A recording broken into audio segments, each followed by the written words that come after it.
నిన్ను కోరి serial October 10th promo. Kranti, Shalini, కామాక్షిలు మాట్లాడుకుంటూ ఉండగా విరాట్, చంద్రకళ అక్కడికి వస్తారు.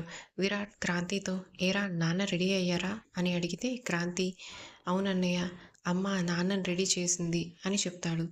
అప్పుడు కామాక్షి అన్నయ్యని కొత్త డాక్టర్ దగ్గరికి తీసుకెళ్తున్నారట కదా అని అడుగుతుంది. అప్పుడు విరాట్ అవునత్త, ఆ డాక్టర్ దయ వల్లైనా నాన్న మామూలు మనిషి అయితే చాలు అని విరాట్ అంటాడు.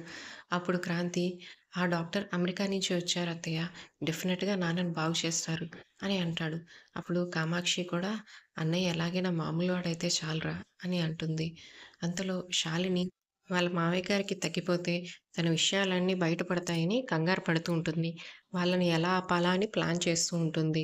వాళ్ళందరూ మాట్లాడుకుంటూ ఉండగా అలా డైనింగ్ టేబుల్ దగ్గరికి వచ్చి ఫ్రూట్స్ కోస్తున్నట్టు యాక్ట్ చేసి తన చేతిని తనే కోసుకుంటుంది. గట్టిగా అరిచేసరికి అక్కడున్న విరాట్, క్రాంతి, చంద్రకళలు శాలినికి ఏమైందా అని చెప్పి కంగారుగా వస్తారు. తన చేతికి గాయమై బ్లడ్ వచ్చేసరికి అందరూ కంగారు పడతారు.